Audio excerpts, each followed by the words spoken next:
Good afternoon, and thank you to our hosts for this afternoon, the Tysons Regional Chamber of Commerce and First Stage. As you probably know, for over 40 years, Tysons was built as a highly successful car-dependent business district. And then in 2010, the Tysons Plan was created. It's an ambitious blueprint to transform Tysons and has a 40 to 60 year timeframe. Over the short period of the last 10 years, newly built neighborhoods have been emerging or growing around the Tysons metro stations, and they're helping create a new sense of place right here in Tysons. For example, as of the beginning of this year, 86 acres of new parkland have been proffered, along with schools, community centers, and so much more. Beautiful new neighborhoods are starting to take shape, and they include Borough to the west that features restaurants, a Whole Foods, outdoor space, and a movie theater.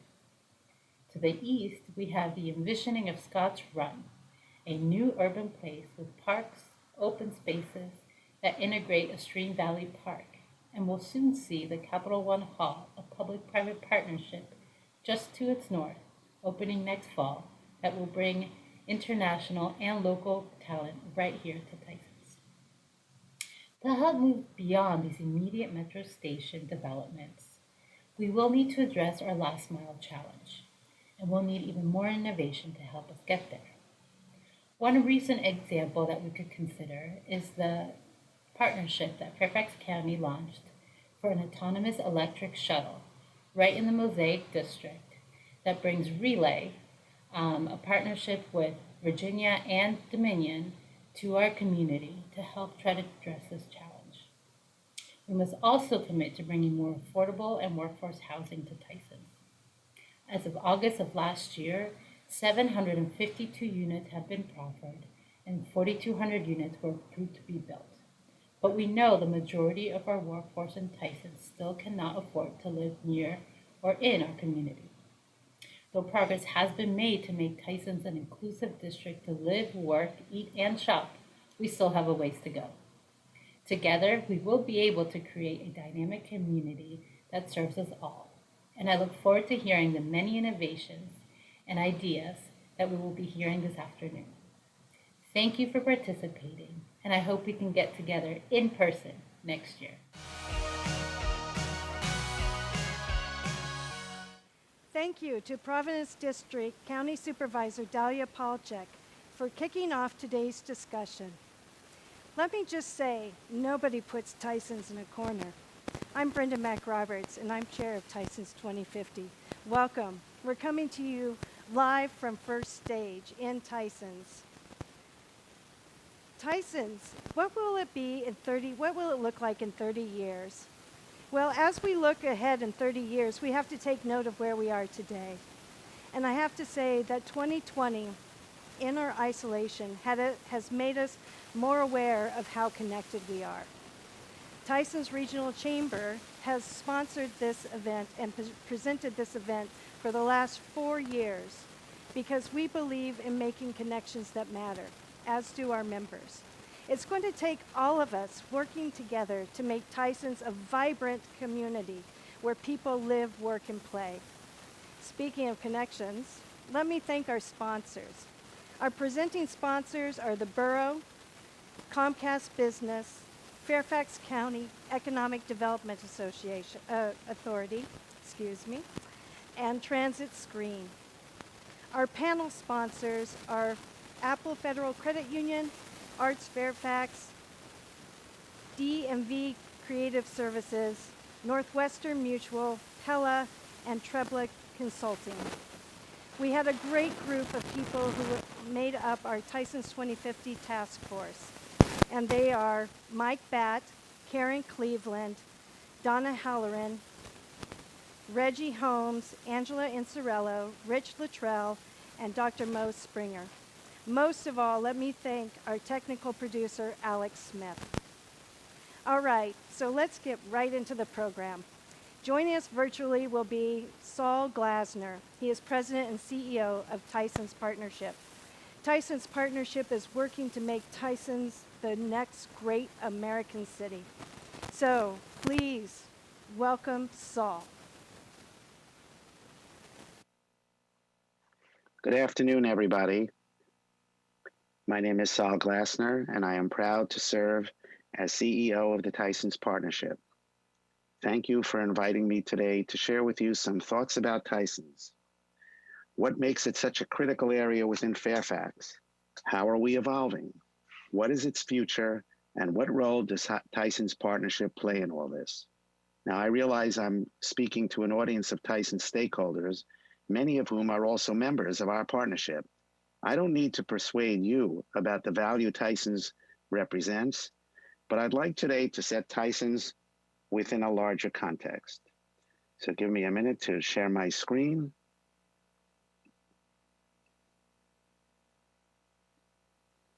Okay.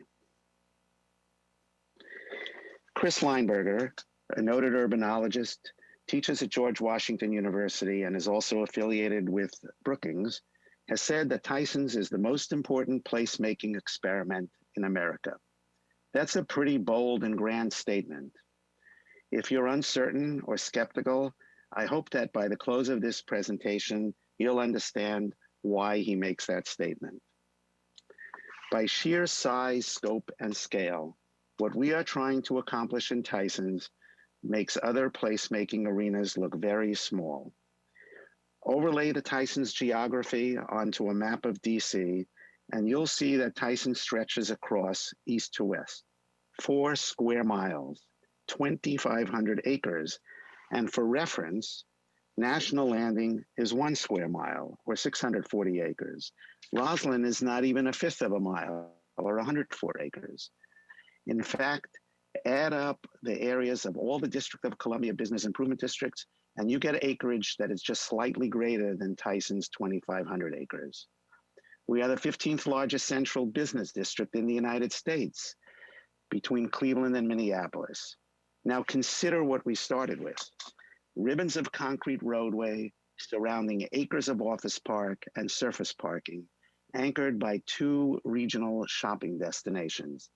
This was not your typical grid of streets needing a little infill and sprucing up. So on to a little history lesson. Anticipating the arrival of 4 transit station stops in Tysons, halfway between the nation's capital and the capital's international airport gateway, the county took a look at this nexus of employment and destination retail, also a hub for interstate and intra-regional vehicular traffic, and with strategic foresight, adopted in 2010 a 40-year urban vision that tries to make good on the promise of Tysons as Fairfax's downtown. Just look at all that's happened thanks to the plan, thanks to follow-on actions by the Board of Supervisors, and to substantial investment by both public and private sectors. In terms of the built environment, more than 3 million square feet of office has delivered, nearly 5,000 residential units, and nearly 500,000 square feet of retail. There have been also major infrastructure improvements, such as the Jones Branch Connector, which links 2 distinctive areas in Tysons and makes the metro more accessible to a larger population. It also features bike and ped lanes so that not only cars save what would otherwise be a longer, circuitous route. The arrival of the borough last year, featuring the largest Whole Foods on the East Coast, gives you a true glimpse into the urban multi-use streetscape that is the future of Tysons. Tysons Corner Center Plaza, which opened in 2014, was an instant hit and is a place where people gather, relax, grab a bite, or just hang out, even in today's socially distant times. And judging by all the buzz, we hit life's high watermark just a week ago with the opening of Wegmans at Capital One Center. But there was one thing missing from the comprehensive plan. In addition to its effects on people, families, and the very fabric of our communal lives, the pandemic has upended established work-life patterns, caused major economic dislocation, and injected massive uncertainty into all our modeling and planning for the future. So let's take a look at some basic numbers. Tysons, a place that houses fewer than 2% of Fairfax County residents and takes up less than 1% of the county's geography, generates a whopping net fiscal impact on the county equal to the combined annual county-wide expenditures on public works, libraries, and parks. It generates more than 7% of the county's general fund revenues and is home to nearly 18% of the county's private sector jobs. Tysons is a jobs magnet, second only to DC as a regional employment center. With commercial valuations growing by more than $1 billion each year, Tysons is truly an economic powerhouse for the county and for the region. This is not a cliche.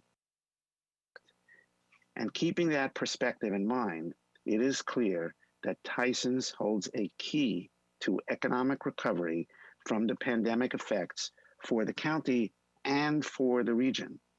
Now more than ever, Tysons has an outsized role to play in sparking and sustaining economic recovery.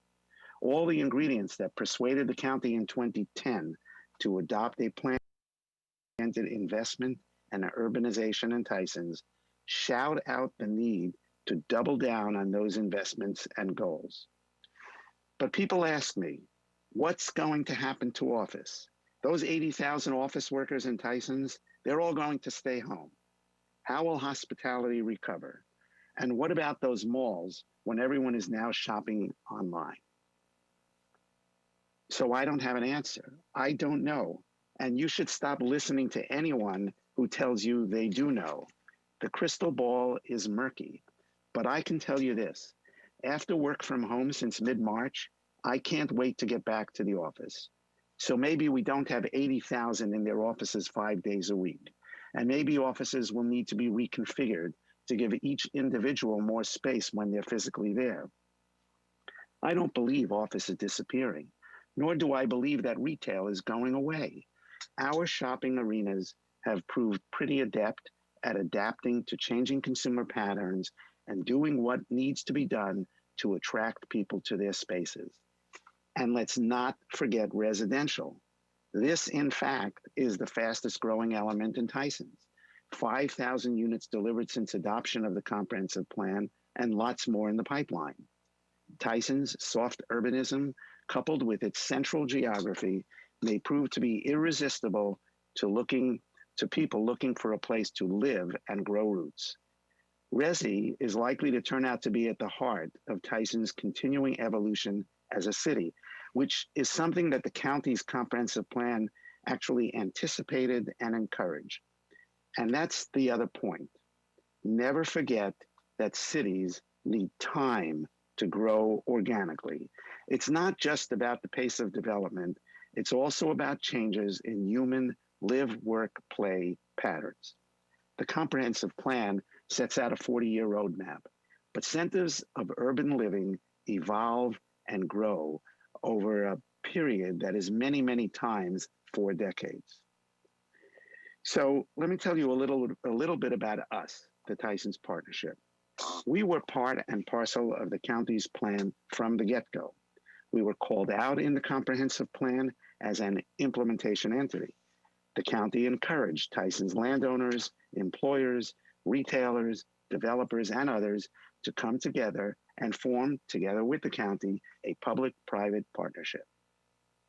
In those early days, the county saw in the partnership a forum that could help sort out and expedite resolution of land use, density, and zoning issues that were then a primary focal point. We've evolved to take on a role that is well past those early land use days, serving as a catalyst for community engagement, place activation, and placemaking. We are a doing organization dedicated to building a living and livable community in Tysons, acting as a thought leader in urban space, a convener, and locus for coordination and integration between and among the public and private sectors. If I were to summarize in a couple of sentences, what is our mission? Simply put, it is to tie together what otherwise might easily be a collection of beautiful, gleaming real estate projects, each one on its own island. We create a shared platform that gives our stakeholders a reason to engage and work with each other to make a whole that is greater than the sum of its parts.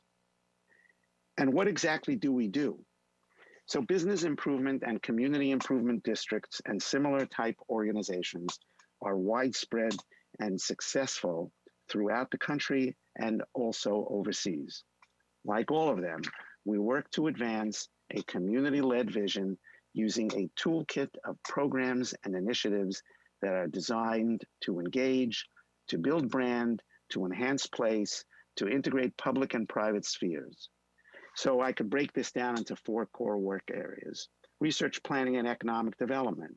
So for example, right now, we are engaged in building what we call a data hub, collecting, analyzing, and modeling economic, demographic, and mobility data that is specific to Tysons.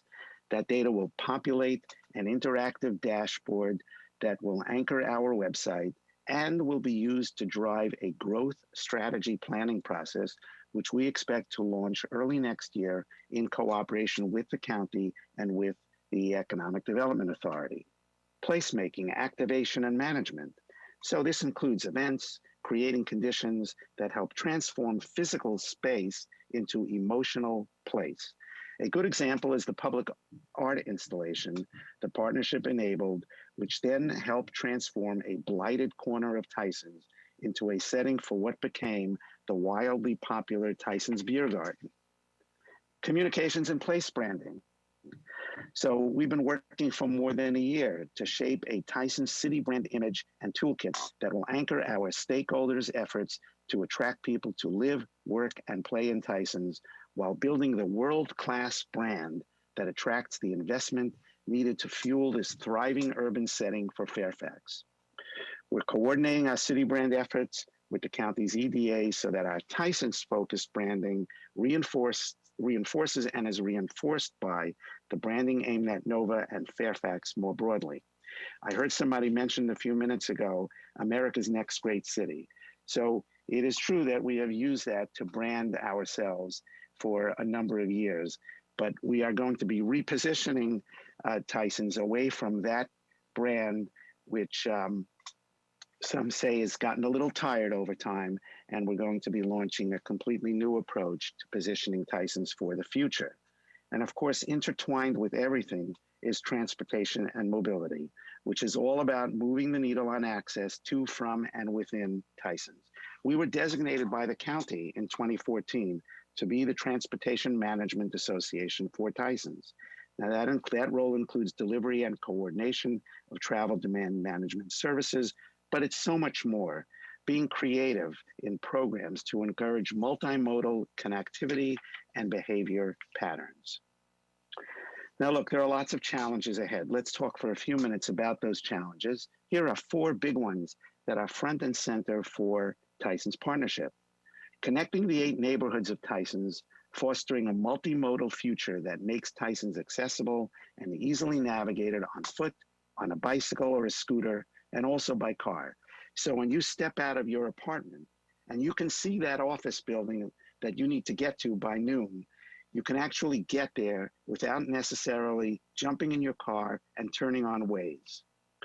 Making our living spaces within financial reach of people who work in Tysons, and not only the top tier of office workers or executives. Cities thrive on diversity and diversification. The junior admin or teacher or retail worker or hotel worker who wants to live within walking or shuttle distance of their job should have that option. A system that depends on workers commuting in each direction for 90 minutes is not going to succeed in the long term. Urban space is not only about apartment living and walking to an office, a store, or a restaurant. It's also about stretching out, reflecting, or picnicking on a patch of green, or being able to toss a ball around without hitting a building.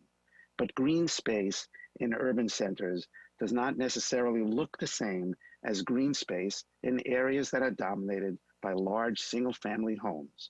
The goals may be similar, but we need to be smart enough about design and placement so that the uses are optimized for their context. And finally, let's make the place zing, meaning have a soul, be vibrant, create places where people want to gather and feel like they're part of a community. Social distance is not a permanent condition. Our Tysons partnership has accomplished a lot since we started out, a period we call Tysons Partnership 1.0. We've been amping up our game in 2.0, especially with the infusion last year of matching public-private investments that enable key initiatives in which we are presently engaged, like the data hub and branding activities that I mentioned earlier. I'm excited to tell you that the credibility, leverage, and assets we've accumulated over our collective history positions and prepares us to take advantage of the opportunities and to address the challenges ahead. Our Tysons Partnership Board understands that we are today at a decisive crossroads. We need to reconfigure our organization and business model in a way that optimizes community engagement and enables the resources and people necessary for us to address the challenges. Just yesterday, our board adopted a resolution affirming our commitment to the task of transitioning our organizational model to a more robust, more deeply resourced, and more capable form that we are calling Tysons Partnership 3.0. And we've set out a timeline for working together with our county partners to get there by January 2023. Through this transition, we will accomplish public purpose goals, driving asset value, establishing and promoting distinctive urban identity, being the glue that facilitates cohesion, community identification, and engagement, enhancing and activating public place through programs, coordination, and community participation, and fostering a mobility ecosystem that optimizes connectivity within Tysons and between Tysons and the surrounding region. I delivered this same message just earlier today to a committee of the County Board of Supervisors, and we look forward to moving forward together toward these goals. Once again, I want to express my appreciation to the Tysons Regional Chamber for inviting me to participate in this terrific annual event, and I just appreciate being here. Thank you all for joining us.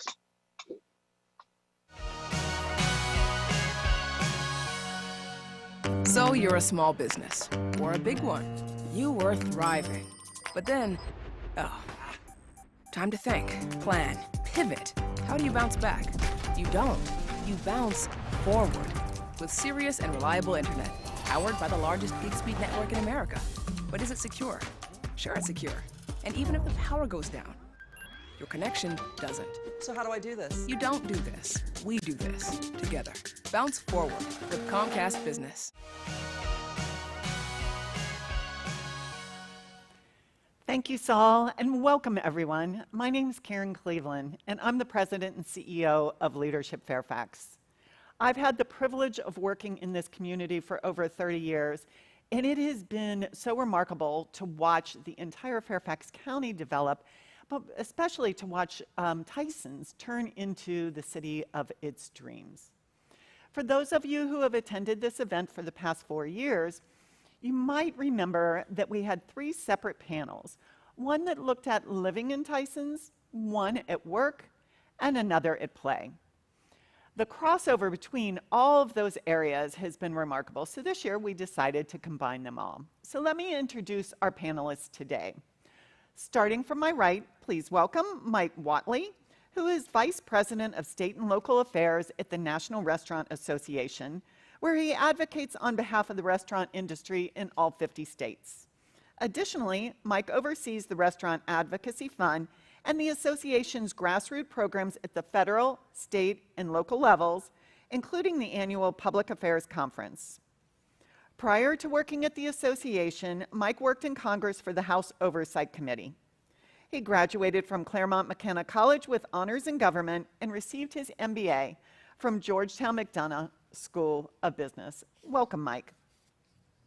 Next to Mike, please welcome Jonathan Griffith, who is the Managing Director at Capital One Center, the growing mixed-use destination adjacent to the McLean Metro Station in the Tysons East neighborhood. Jonathan and his team are responsible for the public and retail spaces of the development, to include the recently opened and mentioned Wegmans grocery store, the planned Sky Park, aptly named The Perch, the stunning corporate center, arts venue Capital One Hall, and the Watermark Hotel. Welcome, Jonathan. Next, please welcome Tony Hudgens, who is a lifelong resident of the DMV, born in DC, raised in Reston, and now living in Columbia Heights. Tony has an eclectic career. He attended Indiana University, where he studied economics, and then followed in his dad's footsteps and received a JD from the University of Toledo. Returning to the DC area, Tony began practicing law with the Arlington County Attorney's Office. After 3 years, he joined the Arlington County Commonwealth Attorney's Office as prosecutor. In what he calls one of the best professional moves of his life, he enforced the Commonwealth's laws protecting Arlington residents for 9 years. Tony left practicing law to pursue an entrepreneurial opportunity in hospitality. He and his friend opened several bars and restaurants in DC and in Arlington, Virginia. During this time, he did double duty, holding business development roles in executive recruiting and publishing while working full-time with the restaurants. I share all this background because today Tony is with us because of his role in leading partnerships and enterprise solutions for a team for Transit Screen. His group builds and manages the company's strategic growth through complex relationships and expands the company's business with corporate workplace professionals seeking to use transportation as a means to improve employee experience. Welcome, Tony. And finally, please welcome our host for today, Alex Levy, who is the Artistic Managing Director for the award-winning First Stage Theater here in Tysons. Alex stepped into this role following the founder and will chart the course for First Stage in this critical next stage. No pun intended. Prior to joining First Stage, Alex served as the artistic director of Ballybeg Theater in New York City and the managing director of the Watts Village Theater Company in Los Angeles. He also served as a resident director at the Road Theater in Los Angeles and as artistic associate of the Savage Players in LA. Prior to moving to the West Coast, Levy spent 7 years as the artistic director of Pegasus Players in Chicago. Alex holds a BA in political science with a minor in literature from the University of Rochester and an MFA in directing from the University of California, Los Angeles. A truly talented, rising star in the industry makes us feel lucky to have lured him back to the East Coast. Welcome, panelists. We're so glad to have you here. I have to tell you that I had the opportunity to meet with all of them ahead of time, and I could tell you that this conversation could go on for hours, but we will respect your time. So let's dive in. Saul just painted a beautiful picture of Tysons as a reimagined urban center. Since the 80s boom of the corporate world, Tysons has been the largest business district in all of Virginia. Times are changing now, and changing Tysons into the vision of the downtown, the urban center for Fairfax County is not an easy feat. A lot of things to consider. So let's talk about live, work, and play, and let's dive in first with the live component. This question goes out to all panelists. What is the #1 success driver that you see in Tysons if it is going to be a place where people really want to live and stay? Mike, let's start with you. That's a great question, especially in this time frame of COVID. And I think Tysons has an incredible opportunity in two key areas. First, space, and second, flexibility. You know, if you look prior to the pandemic, when millennials and Gen Zers were looking where they wanted to live, it's where the action was. It's where restaurants were. It's where the arts were. It's where there was vibrancy and a real sense of community and a sense of cool things happening. Now, I come from the restaurant space. Restaurant industry is changing, unfortunately, and there are serious challenges that the industry is encountering that it's never seen before. And flexibility for restaurants is key. Right now, restaurants are earning 44% of their revenue from outdoor dining opportunities. If you look a year ago, it wasn't even close. So the ability to have extra space, to have flexibility, to allow restaurants to adapt means that restaurants will survive and thrive in this environment. And ultimately, when people are looking now and eventually post-pandemic of where they want to live, you want to have that vibrant restaurant scene and that vibrant culture. And I would be lying if I said that every restaurant that's around right now will be around in 3 months. So it's important to be able to have that space to expand and have that space to be flexible for restaurants so that they're here to enjoy and to attract people to this area in the future. Great. Thanks, Maud. Jonathan?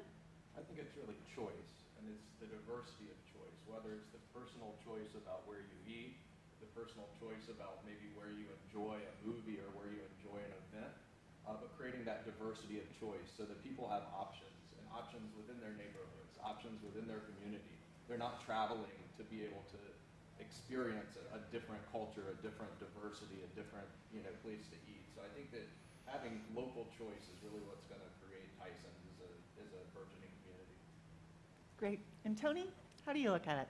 Yeah, I think how I look at it and how we would look at it from the perspective of Transit Screen, it's taking the combination of what both Jonathan and Mike have stated, which is you want the things that people actually feel engaged by, want to go do, and partake in. You also want that choice, but you also need to really work very, very critically on how people perceive access to those things. Those things in terms of how they get access will be making sure that they feel that they're not constrained by one particular mode in order to get there. With respect to Tysons, and I've experienced Tysons for a very long part of my life. Grew up in Reston. I remember it being the place that was solely about 123 and Route 7, and the only way you perceived it was getting in your car as the main way of accessing it. The change that will have to continue to happen is the perception that multiple modes will always give you access to all of that diversity, all of those things that you want to engage in, and also start to create a sense of neighborhood, which I think success for Tysons will be when you look at the area where Capital One is as its own little neighborhood, the area where the borough is as its own little neighborhood, so that people feel like I could stay here, or if I want to leave at a moment's notice, I have access to all the things that will get me to the east end of Tysons. Great. Thanks. Alex? Yeah, I think all of that is right on. And I think Saul did such a great job of giving us a history lesson of the things that have happened should make Tysons what it is at this point. And he talked a lot about transportation and about access to grocery stores. And those things all matter. But when it comes down to it, when I think about moving my family, when I think about raising my children, I think about the community. Where do I want them to live? How do I want to intersect with my neighbors? How do I want to come together? And in truth, that's the thing that's come, I won't say last because there's a long road ahead, but it's just now coming out in Tysons of really what that means to come together as a community, what it will mean to actually be with other people, which we are all missing right now, to be with other people in our own community. Because everything else we can leave and we can get from Tysons and then go home to somewhere else, right? But if I want to live in Tysons, I want to be with the people who I'm living with. And so I think the restaurants are going to matter that way. I think culture and quality of life are going to matter that way. And really thinking about what it is to be with each other and where those experiences are that allow us to be together are going to be the key to bringing people to live, actually, in Tysons, as opposed to coming and going from Tysons. Great, thank you. I know Saul talked about how many residential units have already been delivered here, and I know based on the master plan and the work the county's done, that with zoning, there have been opportunities made for people of all income levels. But I'm curious how you see I was going to use, don't have the right word right now, but the variety of types of people. Who do you see living here in Tysons? And what is, how do you visualize that working? You mentioned your family.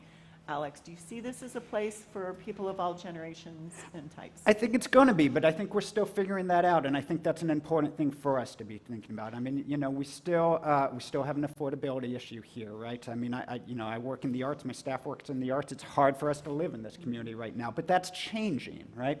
We're still looking at not a lot of easy access for families right now. But what I've seen in just my 6 years here are all of these residential buildings going up. The young people who live just down the block at the Center, just behind us here at the Adair, weren't here 6 years ago, right? And those are huge residential buildings that are largely filled with young folks who previously might have lived in the Navy Yards, previously might have lived in other parts of the DMV. So it's coming together. We need to really be honest about that, make sure that we are creating access for all kinds of folks in our community, and that's still a challenge ahead, but you can see it transforming almost on a daily basis, I think. That's great. And Jonathan, what are you seeing at the east end of Tysons there? Well, I think you're spot on. I think that this notion of affordable housing and being a community for all is what really is going to be important to make Tysons grow and evolve. We have such a diverse workforce at Capital One, and I think that really our living space needs to echo that. I mean, when I think about the Capital One Center community now, we have cashiers, we have grocery workers, we have restaurant workers, we have folks that need to be able to have access to all of the things that make Tysons special, and to not have to deal with access issues getting to and from their places of work. So I think that affordable housing is going to be a real space that, through the county's leadership, through private developers and partnerships, that we can really make an impact on the quality of life and create Tysons as a community for all. That's great. And so, Tony, what do you see from a transportation standpoint that you could see would help various folks, whether it's age or socioeconomic level, to make it easy to live here? Looking at it again from the world where we sit when we look at transportation and transportation information, what I think really has to begin to happen, and I think there are efforts to do that, but we have to continue moving in a direction that allows people to be efficient with what they actually want to develop. I think that plays a large role in terms of giving people an opportunity to have access to certain housing. Location plays a large role for people. I think that Jonathan gave a great example about. There's going to be a diverse kind of socioeconomic class of workers within a particular place. You need to be mindful of the fact that maybe they can't go out and purchase other things like a car to be able to get to work. They need to have other transportation options that are supported by the community and the transportation infrastructure that runs through the community. They need to have access to different modes. And you have to think about, how do we situate those things together in a way that allows people to be within the same community, as Alex said, but also being able to take advantage of a multitude of different, I'll just call it for what it is, a lack of a better word for it, but buying into the other living options that are within that same geographic area, so that everyone can be a part of that community and everyone can partake in all of the different advantages that the community offers them. Yeah, what you just described there too, I think, is one of the success factors for any town that's being built like this, and that's to innovate, right? To really think beyond what has been done or what seems right in front of you, but to really innovate in order to meet the needs. So Mike, from your standpoint, you're a data guy, you've been a policy guy. What are you seeing in your industry about living close to where people work, or any trends along that area? I think that anything that can be done to make housing of all different levels and all different varieties is really essential. And transportation is also key. I'm from the area originally. I remember I lived in the Maryland side, coming over to Tysons and driving to it, shopping, and leaving. And it's totally different now. It's walkable, it's bikeable, you have the metro, you have cars, and having more and more transit options allows folks to really want to be here and want to be able to be where the action is, but also, to the previous points, go from one end of Tysons to the other. If they want to use a car, great, but they might not have to. They could walk, they could bike. I think all of that makes it a more attractive place to live, and you combine that with different types of housing, really makes it just a place where people can live and also want to live. Fantastic. So Alex, you've already occupied a really impressive space here in Tysons, but as we're evolving, and if everything goes according to plan, you will be relocating to the View. So talk to us about that a little bit. And you use the word connected, and you use the word community. So how do you see First Stage playing into helping the View to be a livable, connected community? Yeah, I mean, I think that's really an important part. I think it's what the arts do really well. I think it's what live theater does really well. Is it becomes a place where people come together. It also becomes a place where people go for experience, right? And so for those who haven't been here, and I hope you all come here once it's safe to do so again, we're currently located above an auto garage, around the back of an industrial park, really unseen, near the metro, but unseen to the street. And yet, it is a sort of testament of what the arts and theater can do, right? So 15,000 people come through these doors every year on a normal year. And it's because theater remains and the arts remain a sort of destination place to be. Furthermore, those of you who are used to going theater know this from your own experience. We rarely just go to theater when we go out to theater. We know from studies that there's about $24 that's spent for every ticket at a theater outside of the theater. That's per person, because we go for drinks, we go for dinner, we pay for parking. Oftentimes we'll go, in Tysons here, people come up to First Stage and then go shopping at the mall afterwards because, if I'm coming to Tysons, let's do it all. And so really we think of ourselves as being a hub for the community, a driver for the community in all senses that way, as an economic driver, and really most importantly as a cultural and social driver for the community.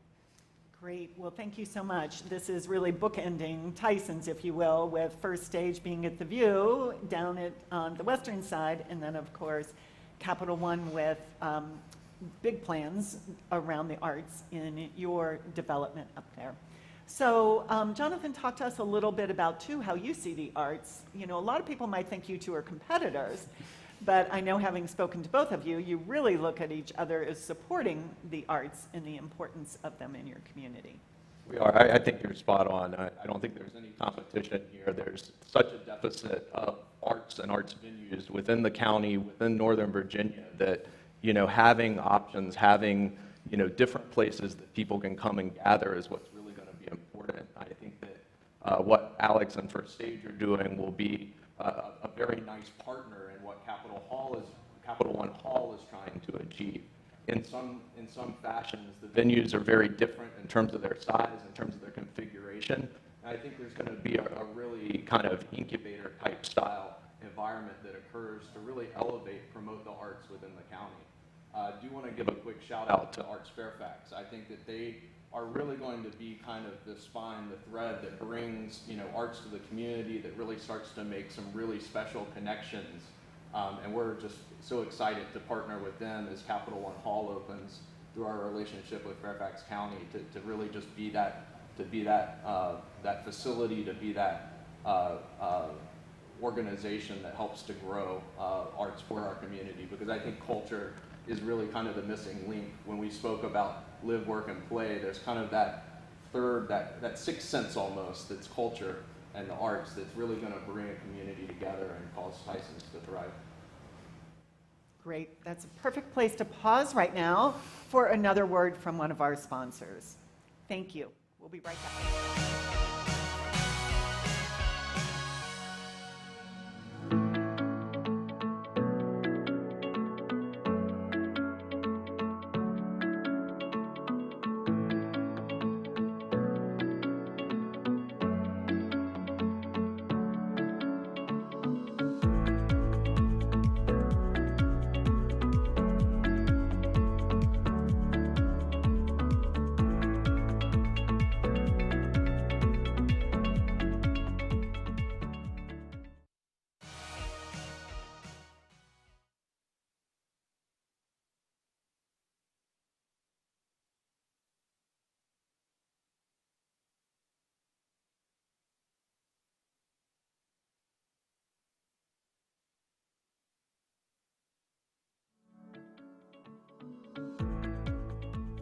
soul of really the community. And talk about how you see the arts contributing to bringing companies here and employees.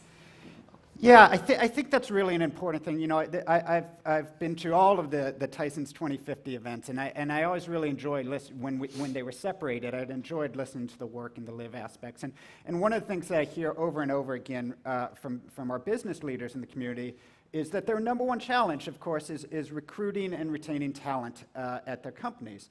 And they are the first to say that the key to that is what they're doing when they're not at work, and what the social fabric is at work, that we can create good jobs and we can create opportunities to get to their job through transportation. But the thing that really keeps people is the community in which they live and work. And arts and culture are, I think, the answer, the key ingredient to that. That's what keeps us vital in our communities is the opportunity to not just show up there for work and leave and go home, but to be part of the community that we work in.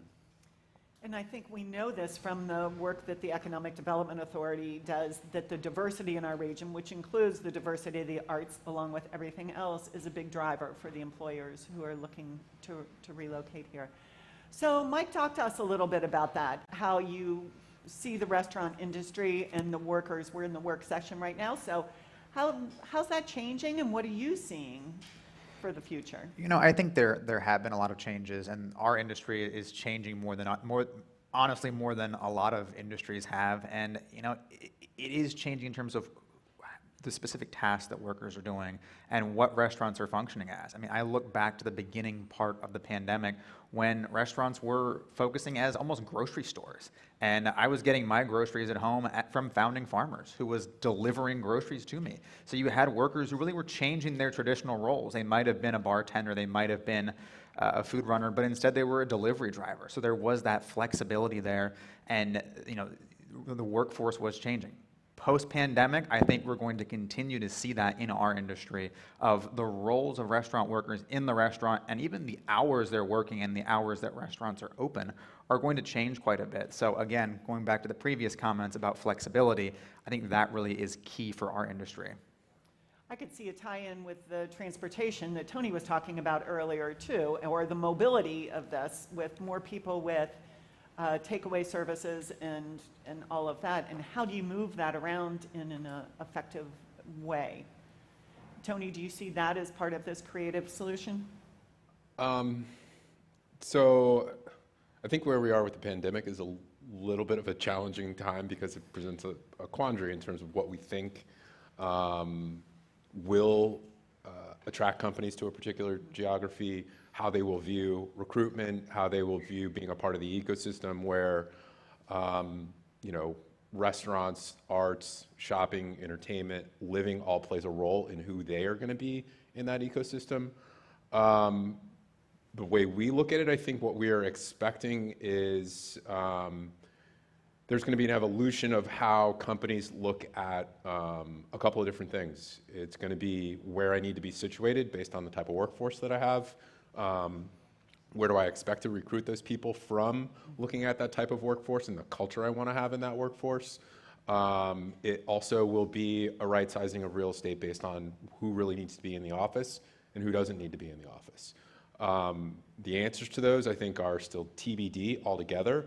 But I think what companies are going to look for is that flexibility of being able to say, I'm situated in a place where I know that I can build a culture with the right types of people that live within an ecosystem that do a couple of different things for them, which are, you know, having culture means you have to have people who are both as interesting, you know, as they are themselves, as they are interested in the other things that are going on around them. That means they have to be able to go and, you know, have interest in the arts, have interest in the dining scene of a particular community. That means they also have to come from those places too, because I think we all have to be realistic. I worked in restaurants.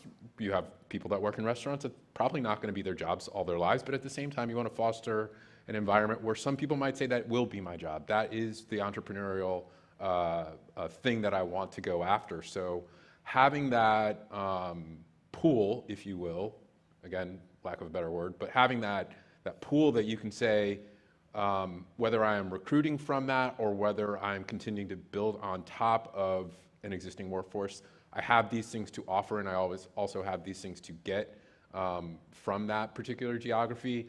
Location then really kind of plays, for us at least, the main role in helping people understand, like, where do I want to be and what does the environment of where I am add to the workforce that I want to have.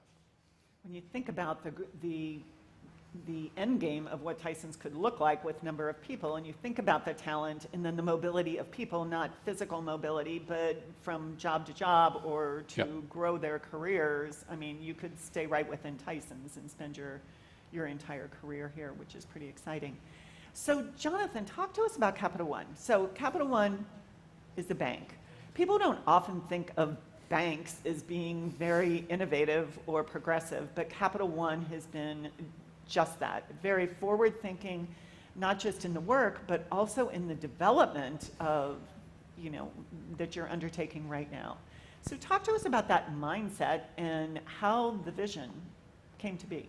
Yeah, well, Capital One's been in the Tysons area for over 20 years now. We made a decision in the late 1990s to locate, kind of just plant our flag and to purchase the property that Capital One Center sits on today, and to develop that campus out and grow it as the headquarters for the company. With the introduction of Metro in 2014 and really building on the Tysons comprehensive plan, it was a real opportunity for Capital One to rethink our plan development. Capital One as a company was growing. We're particularly at the time and still continue to grow as a fintech, really embracing technology in terms of how people bank. And in the recruitment and retention of talent, as a technology company that happens to be in the business of banking, very important that we offer to our associates the amenities, the vibrancy, the community that other technology companies, are embracing and offering to their own employees. A lot of the talent that we compete with, Apple, Amazon, Facebook, Google, how do we create a diverse, vibrant, energetic environment that causes those people to want to come work for Capital One, want to come locate themselves in Tysons? Really I think that the development that you see going on, some of the really exciting elements are first and foremost, again, for that recruitment, retention of talent, but also are a way for Capital One to give back to the community, to create this, foster this sense of community that, brings in new and fresh ideas. And we think that what we're doing and what's happening in the rest of the Tysons area is doing just that. So having spent time with Capital One around the country, I used to do that when I was a consultant, that most of the properties, which are very large campuses, are pretty self-contained and in fact separate from an urban-like setting. So how are people adapting or adjusting to this, and what are they seeing as the pros and cons between this lovely urban setting? Well, I think in Capital One, we offer choice in the way people work. And so that might, at a macro level, you might look at the geography where our offices are located. I mean, we have offices in Manhattan, in Richmond. Our West Creek campus is a very suburban campus. I think we're kind of in the middle of the two now in Tysons. So a lot of our associates have the ability to work in those different locations. And look at what their family situation looks like, what they value in terms of their lifestyle, creating those places to work. Then you start to drill down into the workplace, creating very vibrant workplaces. And I think our office facilities here in Tysons are just that, if you've had a chance to visit. But that give the associate the choice of how they might work in a given day, whether it be at an individual workstation. Maybe it's attending a meeting in a large format corporate center like Capital One Hall, through a lot of our amenities. It's really about creating that flexibility and that choice that I think is a recognition of the diversity, again, of our workforce. So for all of you, talk about the people that you're working most closely with, and not just because of COVID, but what lessons are being learned here that you want to learn from your employees or the folks that you work collaboratively with that will help inform where we go, in the next 20 to 30 years from a work perspective? I was going to let anybody take that. Tony, how about you start? Yeah, I think, and just because it's near term for us, the partnerships that we have worked on that I think are really changing how we evolve as a company and how hopefully we continue to add more value for our customers is really about better understanding a journey of how transportation for a person literally from their home to their work begins to change, and what they actually do within the built environment also changes what that workplace experience actually is. We are a company that really started out in the world of aggregating information to be displayed typically on TVs and then moving on to a mobile platform, and now kind of evolving into a world where this is also helping people make decisions about their commuter benefits, helping employers get that message out about their commuter benefits and then build a trip plan around that. And where we ultimately expect to be is beginning to providing the insights to the owners and operators of real estate, the occupiers of real estate, to help them understand how they can begin to help people that want to come and work or live in a particular place understand what their options really should be and make choices that are good for them based on what those are. In terms of, and I'm probably going a little far off of what you asked, but those partnerships in terms of learning from different companies who fit in those spaces, whether they're mobile, tenant experience mobile applications, workplace experience mobile applications. We never really saw ourselves playing in a space where we were talking to people that would start providing us toll data, helping us connect to the relationships that we now have in the commuter benefits or benefits administration space. All of those things have changed and evolved to give us a much broader view of where transportation really fits within the landscape of location for real estate and the workplace experience and the living experience. Mm-hmm. Well, and Jonathan, you already talked about the fact that at Capital One you offer people a whole variety of opportunities to connect and for their work style. I know just anecdotally, talking to people now that we've been through COVID, there are folks who can't, like Saul said, can't wait to get back to the office, and then there's others that are introverts are loving this, leave me at home and I work a 12-hour day and feel really good about that, and then have time with my family. So when we talk about the 21st century workers here, I'm thinking about, so we talked about the culture and the arts in that, coming from the Leadership Fairfax perspective, we know that leaders who can connect to community become better leaders in that too. Are you seeing this happen in Tysons, that people are connecting more to the sense of community here? Or is that still a vision and a dream? Well, I think it's going to evolve. I mean, kind of back to where Tony was leading, I think two things that are really impressive coming out of the environment we're in today are people's ability to adapt. Mm-hmm. Some of the the ways that we adapt and the ways that we're working has been really remarkable to see. I mean, this was in March. I mean, there was a conversion in just several days' time of all being in the office for Capital One to everyone working from home. It's really remarkable, again, to see that. And I think resiliency is kind of another big thing, a theme that I see coming out of this. The ability for people to continue to push forward, in terms of their mission, and to find creative ways to do that. I mean, I think about the restaurant industry. I mean, some of the things that you're seeing these restaurants do with the streeteries, these other spaces that you mentioned, is 8 months ago, we would have never imagined seeing that type of resolve. So, I think that there's a lot of opportunity that's going to come out of what we're seeing today. Great.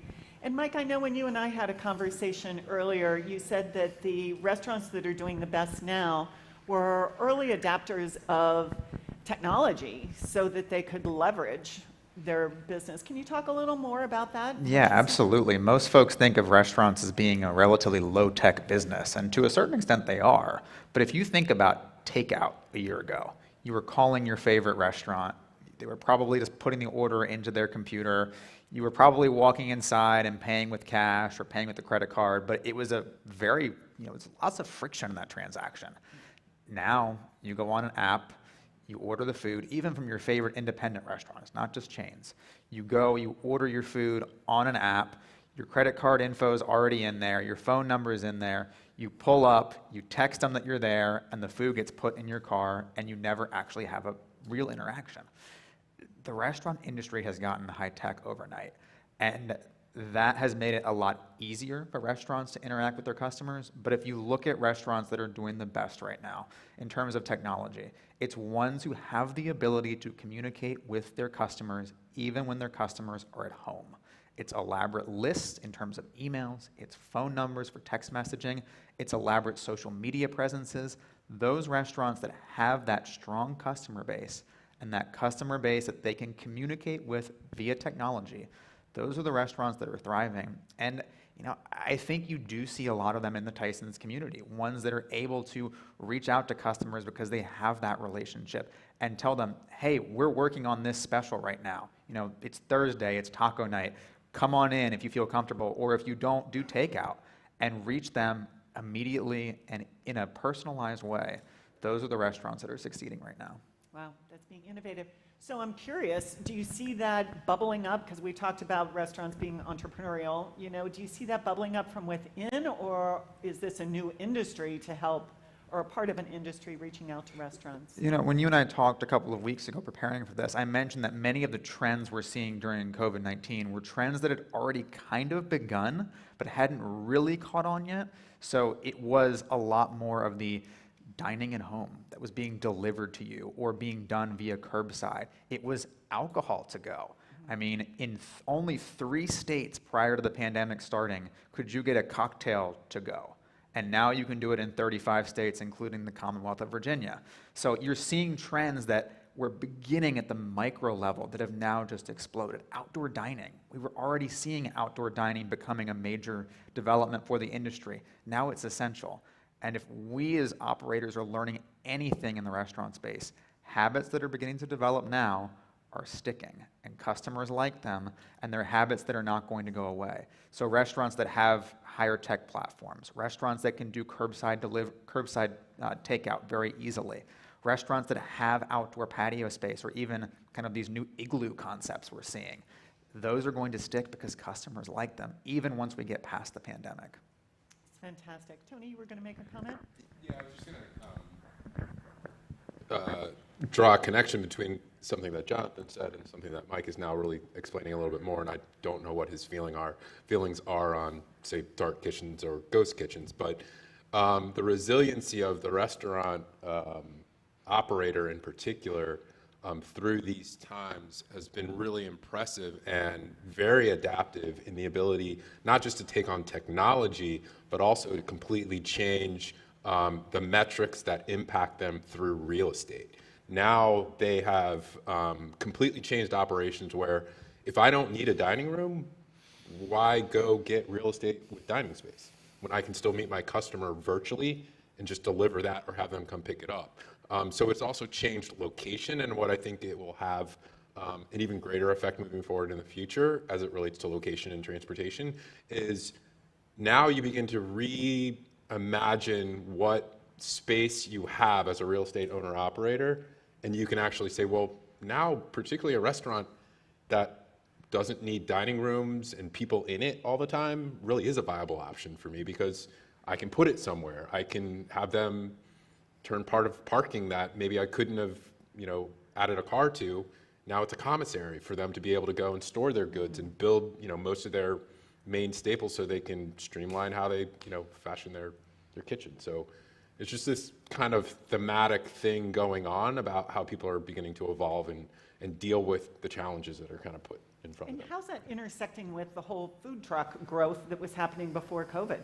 I'll let Mike talk about it, but what I saw is like now people have an opportunity to say, well, I can go from owning the food truck to getting into brick and mortar in a much, tighter, efficient, economic way and making a decision. Do I really need to have dining space or not? So. Yeah, on the real estate front, without a doubt, you're going to see smaller footprints inside. Fine dining being a very large footprint area with no outdoor space and no takeout, that is probably a thing of the past for the most part. Restaurants that are smaller and more efficient and that are utilizing curbside takeout. We hear a lot about third-party delivery in the pandemic and how much that's exploded, and it certainly has. But when we survey operators and ask, what have you added during the pandemic for off-premises consumption? 2/3 of them say it's curbside to go.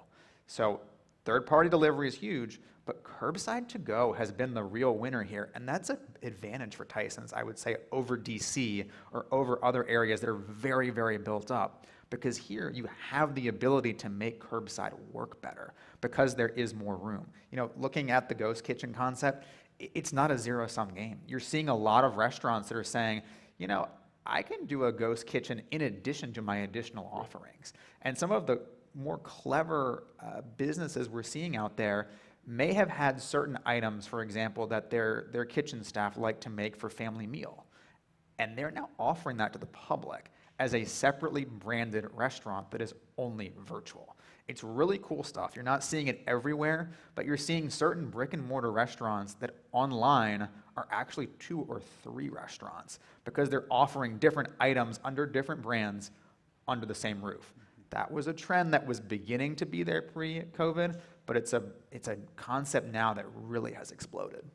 So can you describe or define exactly what a ghost kitchen is then? It's a changing concept almost. Initially pre-pandemic, it was largely a restaurant that didn't exist in terms of a place where a customer could walk in and be served. It was a ghost kitchen. It was sometimes in an industrial warehouse where you'd see a number of different concepts sharing one industrial, almost commissary style kitchen. And there still is a lot of that. But when you saw restaurants have to be shut down during the pandemic back in March and April, you saw some of them that never really reopened their indoor dining space and said, hey, I can make it work, at least in the short term, just doing delivery, just doing takeout. And long term, I may downsize my actual location and go into a place that's cheaper and smaller. But it's virtual, it's the technology, it's existing in an ecosystem online where a lot of it is both word of mouth, but also how well do you advertise online? How can you build your online presence so that folks know about you? Fantastic. So Alex, we've heard how their worlds are evolving. What have you learned through COVID? Because obviously people haven't been able to come to the theater that you can take to grow your business going forward. Yeah, I think what you're hearing is companies and businesses really having to go back and rediscover what their roots are, what their core purpose is. And it may be in some cases technology is an answer that's going to help you and is going to be key. And I think a lot of theaters have tried to do that. I tend to think it's actually going to be the opposite in our field, and I think we're seeing some of this in the restaurant business as well, where really what theater is the reason that it's existed for as long as it has. It's an ancient art form of us getting around a fire and telling a story. And we've gotten really good at using technology to tell that story in really exciting and big ways. But I think what we're starting to discover is we can take that out of the theater to some extent. It isn't a thing that I think transfers particularly well into the online world, which is where a lot of folks are going. And I think what we're starting to discover is it can go back to its roots that way. I was at a show this weekend that was literally around a campfire with actors social distance, 6 feet apart, and the audience around them. And it was fantastic and captivating and community building and exactly what theater is. And I think we're discovering that. And I think as restaurants start to realize, oh, I don't have to create this atmosphere in my dining room. I can go out into the street. And in fact, people like that better. I think we're going to find some of that too, that our space is always going to be a core place for performance, but there's going to be other places where we can come to you, where we can be back out in the community and we can gather in our symbolic or maybe actual campfires and caves and start to tell stories again. And I think that's going to be a really important part of coming back together as we move through this pandemic. That's really cool. you made me think about just even some industries that really aren't creative like yours, but have needed to be creative and innovate, like groceries. You know, grocery stores will always have brick and mortar because they can introduce new products and they can, you know, it's a place for them to build their brand. But in today's day and age, they've got to be able to get out to the people in order to be successful. So I know also we talked about the importance of work in this connectiveness is by neighborhood. So I think that you're so well represented at both ends, and we've talked about the borough as well. So important to think about the workers as well as the livability there. So I'm looking at the clock, and we're going to pause a minute on work, and we are going to go to another message from one of our sponsors, and then we'll come back for our final segment around play. So thank you. Don't go away.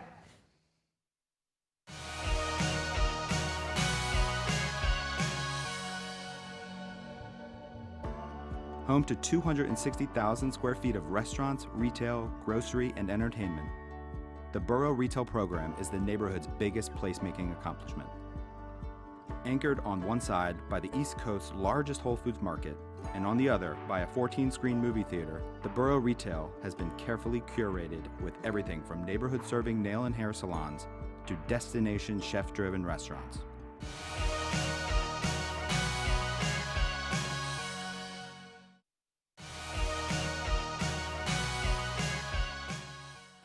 Welcome back. Welcome back. Now we're going to get to the really fun stuff. We're going to talk about play here. So I'm going to ask our panelists to really talk about 3 questions, and we're just going to make this a conversation. How you define play and why you think play is important. How you do see play evolving in Tysons, and what's the most creative application for play that you see anywhere. And I'm sure our audience is wondering too every time Jonathan speaks, because there's some renderings behind him. So we're going to give him some time to really talk through Capital One's vision. So I'm not going to start with you, actually. What I'm going to do is I'm going to start with you, Mike.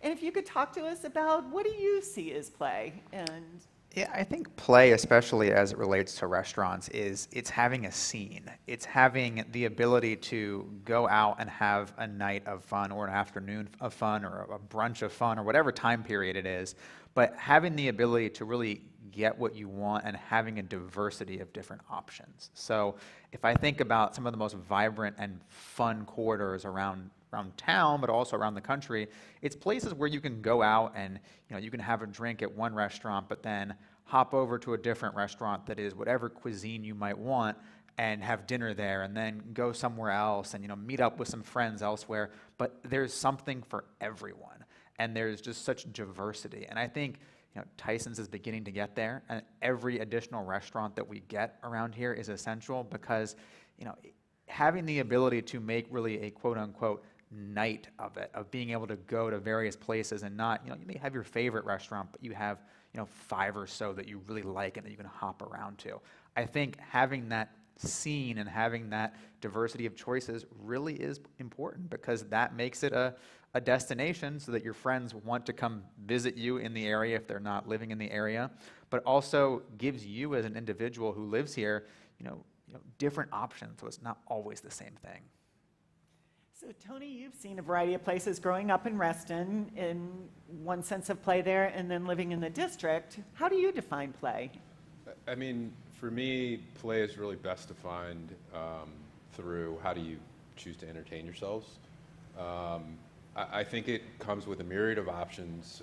It really also has to encompass things that allow the people within those particular communities to experience whatever is the culture of that community, whatever will be the opportunities to figure out how diverse the options are to entertain themselves.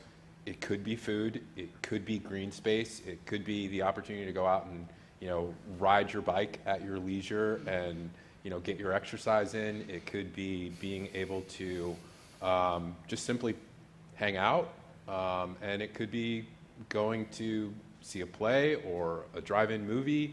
But it is the ability to know that your options are really kind of limitless in terms of how you want to go entertain yourself and also express yourself at the same time. Great. Alex? I think it's really important. I have to say it. I think we instinctively know what it is, right? Because our lives are as hard as they are right now, and have been. We spend so much time with work. We spend so much time getting in those times when not at work, getting sort of the essential things that we need to get done. Whether it's for our family, whether it's oftentimes it's extended work, it's groceries, it's whatever we need. And then we have these moments where we connect, where we are outside of that, and we realize, oh, that's what it's all for. This is what I'm supposed to be doing. The other stuff, my priorities have shifted on me entirely, right? And we know that. We've all felt it. And we let it go, and we get it back, and we let it go, and we get it back. And I think it's been especially hard during this time of COVID. And I think it is the thing that builds community and it builds our souls. And I think that too often when we're thinking about what we need in our world, we let that part go. And you know, self-care is sort of a trendy word right now. But really what we're saying is the things that matter, our priorities, our time with our families, our time with our friends, meaningful experiences that we work for, not the other way around. And I think that sense of, you know, if we want to call it play, is actually the most important of the three things. We do the other things so that we can have those meaningful experiences with the people that matter to us. I love what you just said there, and I do think that COVID has really helped. I know, you know, again, having spent over 30 years here, that it's a very driven work culture around here, and people work a lot of hours and they have a lot of extra things that they do. And it was a few years ago, a friend of mine from out of the area said, so what do you do for fun? Right. And honestly, I had to really pause. And I said, well, I like everything that I do. And she said, well, give me your normal week. And I started talking it through, and I realized it was all related to either work or volunteerism, which I love as well. But it made me start to prioritize and think, okay, if I had a blank canvas, what would I do for fun? And then COVID hit. And it was great, though, because I started hiking more. I really became serious about running and walking and adding things back into my life. And I hope that we all can learn from that. And as we redesign our workforces, our work days, and then our play, that we can all remember what, you know, those things are that we identified. I really think it's going to be key. I mean, I think we've all had the experience whether it's a night out or a vacation, or even for me, it's been being home for dinner every night with my son instead of here at the theater. And those moments where we say, wait, how did I get so off track that this feels like something that is deprioritized, that this feels special to be with my family instead of at the theater? And I think we all know that. We all have that drive and that stress. And taking that time to recognize what it means, for me, the magic of what it means of being with 200, 150 other people and being transported to a new world and to live and breathe with a story at the same time is an opportunity to step outside of all of the stress and all of the things that really aren't supposed to be our priority, and to be together with folks that matter. And I think we are being forced to rediscover that right now. I think it's really important that we hang on to that. I think when we talk about what will life return to, that's one of the things that we really have to hold on to. Beautifully said. I think integrating the fun into our daily life is really important for us going forward. So Jonathan, talk to us about what you've been able to create at Capital One. Yeah, well, I would go back and define play in exactly the same words that these three gentlemen have done so. But I think that one element of that is, again, personal choice. You know, while play is this broad topic, we each enjoy and play in very different ways. And having unique spaces that are as unique as the individual are what really makes the community come together and create spaces where we can all play. If I think about your question, you know, what's one of the most unique applications of play? I'm probably a little bit biased, but I think the illustration here to my, I guess, left it would be, is really that. This is the perch that's on top of our Block C development, on top of Capital One Hall, on top of the Wegmans. We talk about different elements. On the perch, there'll be a beer garden. There'll be a stage, an amphitheater, if you will.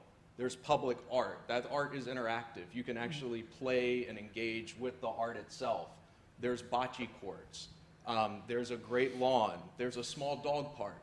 And, packed in all this space is a pop-up area where we're actually retrofitting and craning these old antique buses and campers to the roof and creating an environment where we can rotate food, we can rotate drinks, we can rotate different retail offerings within the space and create a diversity of spaces, a diversity of foods, a diversity of ideas, right, that bring the community together and allow people the opportunity to play in their own definition of the word.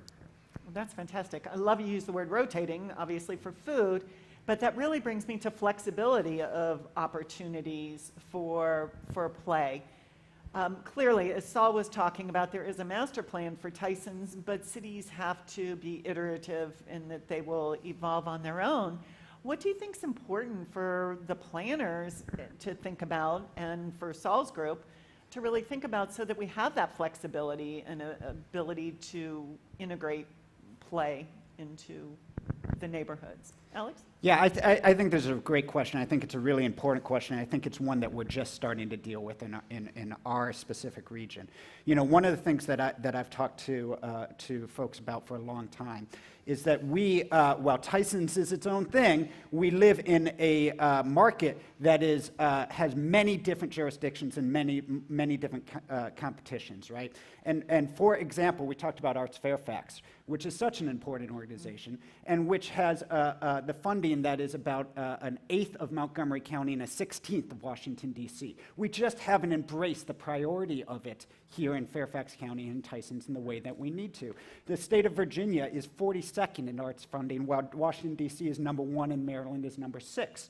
So we can say it's important and we need it and we believe it, but there is no reasonable reason for it to start here as opposed to over the bridge in either direction, or even into a place like Arlington County, which has so much more funding and so much support. So it doesn't just happen organically. It needs support, it needs prioritizing, and it needs to be backed up with real meat on the bones. And I think that's something that's starting to become part of the conversation in Fairfax and in Tysons, but we're not there yet. And we live in a market where it is so easy to cross the border and see that support in real time. So I think it is something that needs to be supported organically, but it is something that needs to be supported with meaningful, real action as well.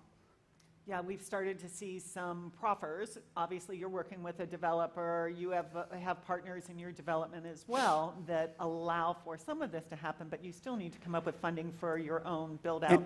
And I want to say, I think that would have been unthinkable 6 years ago when I got to first stage. And so it is changing. I want to acknowledge that I think those proffers that kind of real commitment wouldn't have been possible 6 years ago. And so we're heading in the right direction there. And it will change our homes and our businesses in that way when we put it as a priority that way.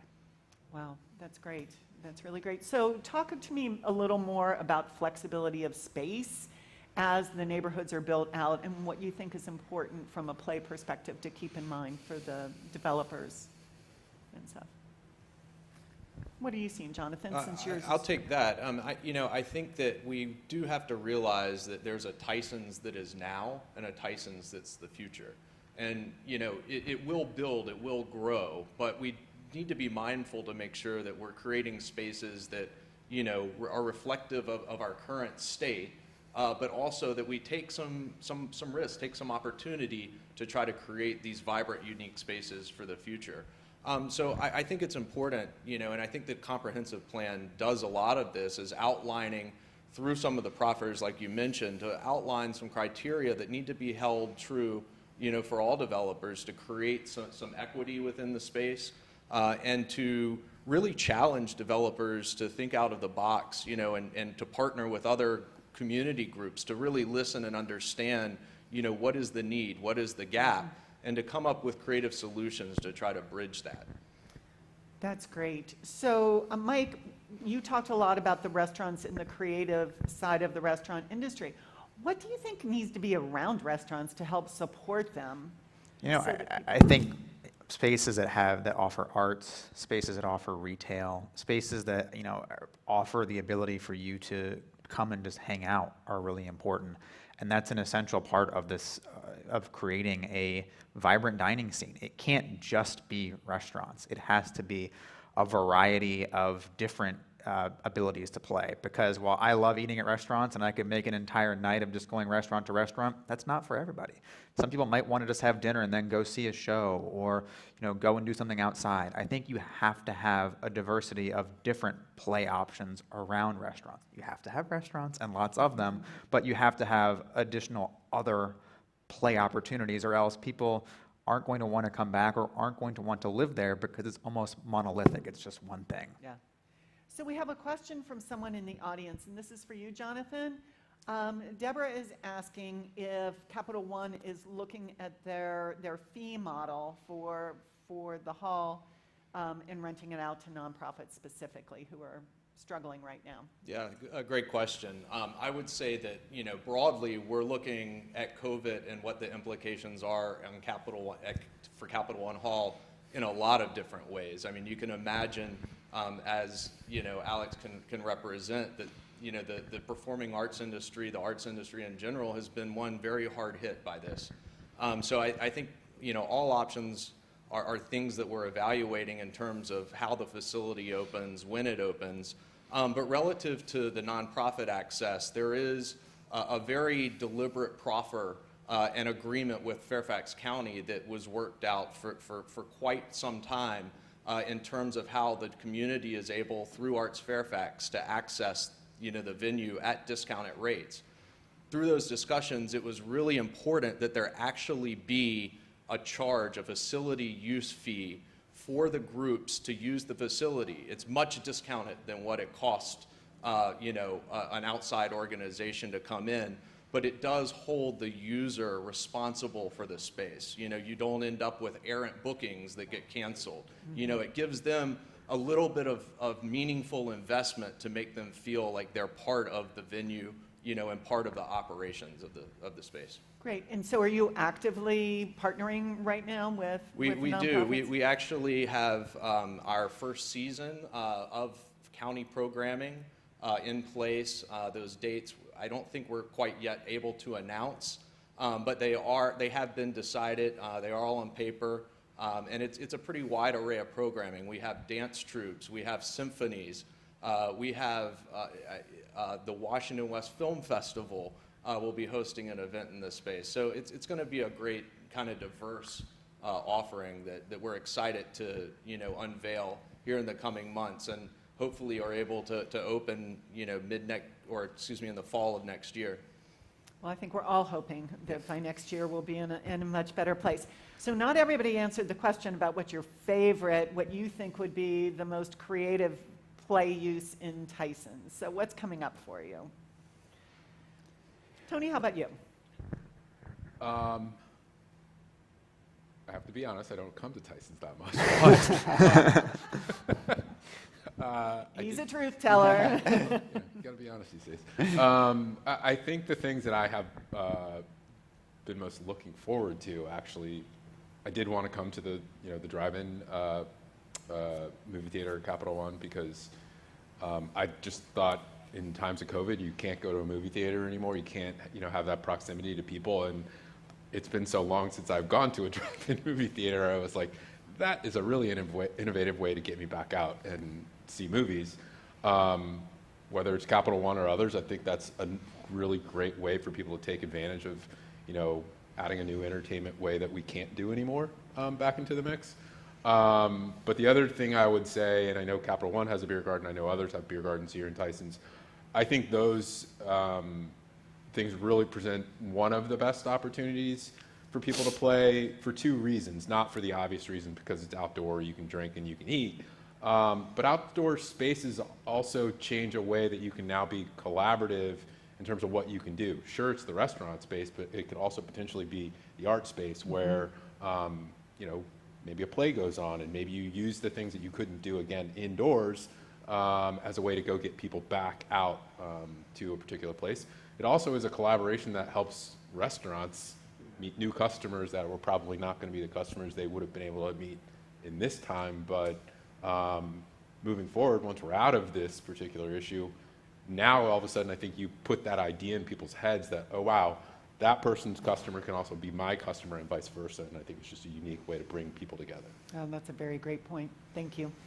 Alex? Yeah, I think there are, as I say, I think there are a lot of exciting ways. You know, right before the pandemic hit, we were in conversations with a local bar to stage part of our solo festival, our Logan Festival for solo performance inside of the bar, where we sit around, the play takes place in a bar where we sit around the bar and have drinks made for us and have stories told for us. And I think that kind of repurposing, and we get that, right? We have Wolf Trap here in Tysons, right? And we all know what that experience is of sitting out there. And I think we all probably, many of us, I'll speak for myself, it almost doesn't matter what's performing out there, right? We like being in the lawn, we like having the picnic, we like being near our friends and community and taking it all in. And I think that model is expandable to so many of the locations out here and so many of the new locations out here as well. And so I think we're going to see innovative use that way of music and storytelling and theater and art and food and restaurants all coming together to create experience for us in ways that are exciting and new. Fantastic. Thank you. Mike, you can have the last word here because we're getting ready to close out the panel discussion. You know, I would love to see some additional spaces that combine immersive events and food. What am I talking about here? If you look at what's happened with COVID in terms of restaurants doing virtual events, virtual cooking demonstrations, virtual mixology sessions, you've seen a lot of folks who said, you know, I always liked being served and having food. I want to be part of that process now. You can do that in person, and there's a real opportunity once we get past this pandemic to have those immersive experiences in person and bring folks together back around the table. Terrific. Thank you. Thank you all so much for being here. This was terrific, and it was wonderful for me to have the opportunity to meet with you, and I'm sure our guests this afternoon are really grateful, and we'll have some virtual applause here, so thank you. Now, before we close out with our final keynote speaker, we're going to pause for another sponsor. Thank you.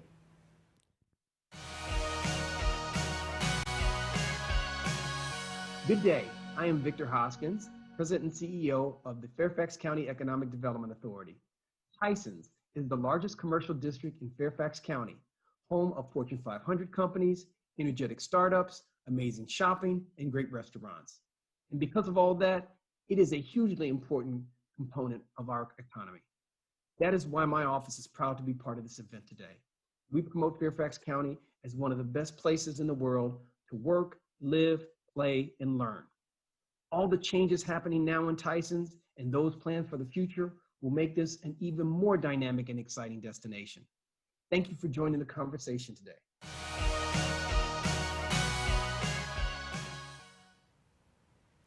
Welcome back. We're just about ready to wrap up in the next half hour, and we have the perfect person to do that for you. Victor Hoskins, who's the president and CEO of the Fairfax County EDA, will do our closing keynote. Victor came to the EDA here in Fairfax County in August of 2019 from Arlington County. He was very famous in Arlington County for landing Amazon. He also landed a whole lot of other companies that are now corporate citizens in Arlington County: Nestle, Grant Thornton, Deloitte, and O-Power Oracle. We are thrilled to have Victor here in Fairfax County. And one of the first things he did when he got here is really create a virtual EDA. And that takes leadership to make something like that happen. So we heard from Saul about the master plan earlier. We heard from our panelists about how they envision what's transforming Tysons right now. So now we'd like to hear from Victor about where we're going. And it sure would be nice if he could just tell us a whole lot of inside scoops so that we know where we're going here in Tysons. Victor? Thank you so much. Really appreciate it. Good afternoon, everyone.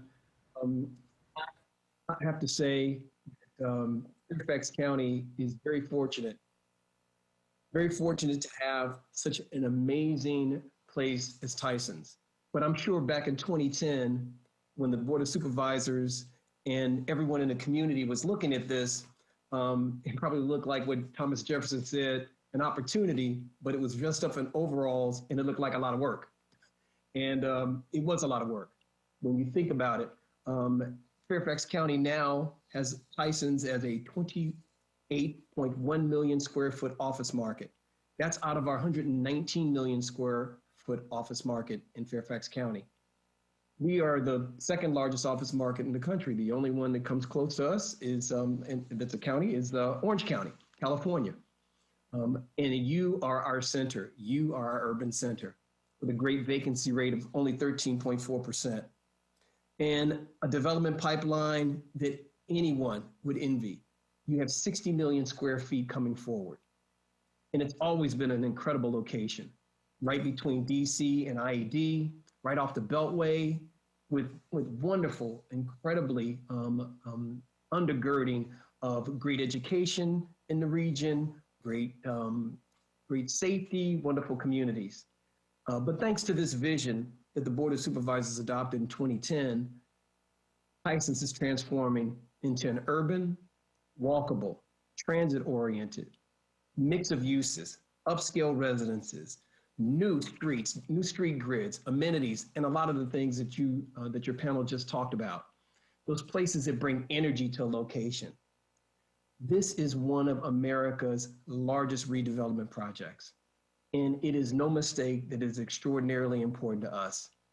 Tysons has great transportation with the Metro Silver Line. I remember when the Silver Line was not here. Now you have 4 stops. You have incredible Fortune 500 companies, which include Booz Allen, Capital One, Freddie Mac, and Hilton.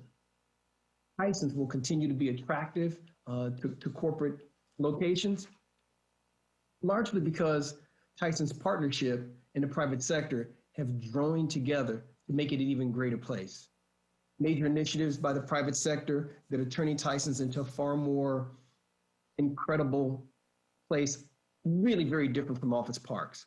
When you look at the Capital One campus, and you just talked about it, the Wegmans, the 1,500 seat Performing Arts Center, a real community coming up, the Borough, Whole Foods, movie complexes, apartments, the Lumen, a 31-story office residential tower, the Mather Senior Living Complex. These are all things that are really transforming Tysons into an incredibly true downtown. And one of the things that is really interesting is this pandemic is really causing Tysons actually to be in an advantageous position in that it will be attracting locations because many corporations are now looking at this hub and spoke model where they have a center location in a metro area and then move out satellite locations to the suburbs to reduce the commute of many of their team. And we're fortunate to have a location with multiple assets like Tysons and these corporate headquarters that are already here. I can't really speak any further without talking about some of the things that's happened since COVID-19. Even during this pandemic, we're seeing businesses located in Tysons. BBB, national programs, just located in Tysons. CBRE noted that in Q2, that Northern Virginia was the hottest office market in the United States. And that was led by the Dulles Corridor, and that includes Tysons. Fairfax County is one of the hottest residential markets during COVID because of our incredible suburban home inventory. As a matter of fact, a recent report showed that sales were up 28% recently. Our Q2 announcements of 41 companies from our organization, fully a third of those are located in Tysons now. We've worked very hard since COVID-19 to begin to work with not just large corporations, but with small businesses, and helping them connect with information, resources, technical assistance, and financing. Fairfax County has allotted $58 million in CARES funds for programs like the Fairfax RISE grant program and the microloan program. And I have to take my hat off to the chair of the Board of Supervisors and the supervisors and the county executive for this incredible program that has reached over 4,800 businesses with grants and technical assistance. And fully 70% of the recipients of this program were minority businesses, women-owned businesses, veteran-owned firms. All of these firms were under 50 employees. And these were the people, these were the organizations, these were the teams, the employers that could not access the PPP funds and the EIDL funds. And again, I want to thank the leadership of our Board of Supervisors, Chairman McKay, for the courage that he's shown, and the Board of Supervisors for supporting him, and the county executive for executing with his incredible team. And what's really great about this, it has gone further. The state has taken this Rebuild Virginia program and they've increased it to 100 million. They've taken their grants and they've moved them up to 100,000 per company. And in addition to that, on the federal level, our companies in Fairfax County have received $2.1 billion in the Paycheck Protection Program. And these were unprecedented steps. But there is something that we really have to conquer, and I think Tysons is going to help us conquer that, as well as our other urban centers, but Tysons in particular because it is already like a downtown. We recognize that talent is a major pain point for many companies. They can find real estate, but to find great talent is very difficult. We started our talent initiative, which was supported by funding from the County Board of Supervisors, again, with their great vision, with their great courage, and it's totally transforming how we do our work. We have a website called workinnorthernvirginia.com that really provides updated job openings in Northern Virginia. Right now, there are over 104,000 openings in Northern Virginia, and it includes all 10 jurisdictions in Northern Virginia, not just Fairfax, all 10 jurisdictions, because we're winning this together. Since we cannot do in-person interviews, we actually pivoted to virtual events, virtual career events, and we presented 3 virtual career job fairs ourselves, and we sponsored 2 others, one with the Virginia Hispanic Chamber and one with Women in Technology. We connected over 4,000 job seekers, dozens of opportunities at Fortune 500 companies, and also with universities. Actually over 30 universities, which include 7 historically Black colleges. We have also focused on upskilling and reskilling programs at the Northern Virginia Community College and George Mason University. And we believe our companies have one of the greatest opportunities to tap into the 60 universities and the 400,000 undergraduates that are in our institutions right now. If you look at Tysons today, you may be thinking, oh, it's going to be difficult going forward. And I was talking earlier today in the quote of a great philosopher,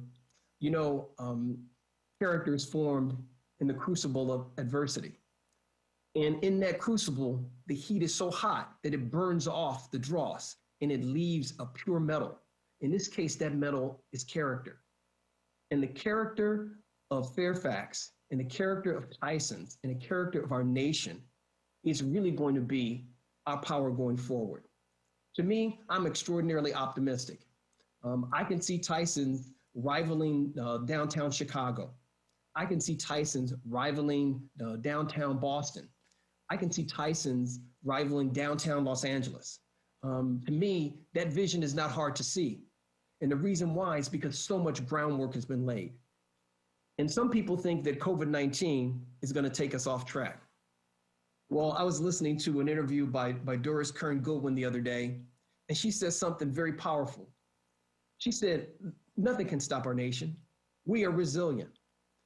During World War II, we produced 1 tank every 4 minutes, 1 plane every 7 minutes, and 1 ship every day. And you think about that. Oh, we will distribute this vaccine, and we will get back to work. And for those of you who don't believe we're going back to the office, I have a word for you. Yes, we are. Now, we may go back differently, and we may go back more spaced, but we are going back to the office because we need to be around people, because it's around people where ideas are generated, where there's a collision of ideas and opportunities come forth. This is one of the greatest regions for innovation in the country, and we need our people to collaborate. And I am proud and I feel lucky to be part of the team that's bringing it forward. And I believe Tysons is going to be part of that future. Thank you so much for your time, and you have a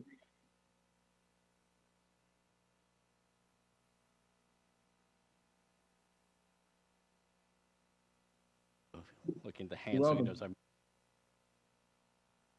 Tysons Regional Chamber. Thank you for joining us today for a glimpse into the future and celebrating us of safely how we're doing Tysons today. Tysons is growing, Tysons is changing, as you've seen and heard.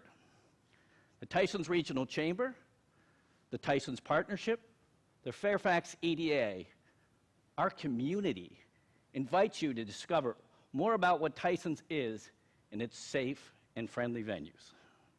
A special thank you to our speakers, Victor Hoskins, President of the Fairfax EDA, Saul Glasner, President and CEO of the Tysons Partnership, our moderator, Karen Cleveland, President of Leadership Fairfax, a 30-year institution here in our area that now has alumni all over the world. Our panelists, Alex, thank you. Mike, thank you. Tony, and again, sorry. Look at my screen, Tony of the transit screen. But a special thank you to our chair, Brenda McRoberts. Today, Tysons happens in all the different reasons, but it's the leadership, from the leadership across the board and on my board, so thank you all. So again, today and every day happens because of our sponsors. The Fairfax EDA, it's amazing what they bring to business, but their team of experts travel the world to make business happen here in Tysons and every day in Fairfax. Comcast Business Solutions, amazing state-of-the-art internet, phone, backup systems, and cybersecurity. The Borough, where live, work, and play actually lives in a marquee setting. So if you're looking to highlight your business, energize your employees, look no further. So, as we're here today, Transit Screen, a brilliant solution. If your employees or your apartment dwellers need to get real-time information on how to plan their day, again, I invite you to engage with them. So Tysons Regional Chamber welcomes and thanks you for coming today. Our initiatives are in play, from buildings to restaurants to our committees. We're growing at an unprecedented rate, and again, thank you for joining us today, and we look forward to seeing you next year over the Capital One building for Tysons 2050. So again, thank you.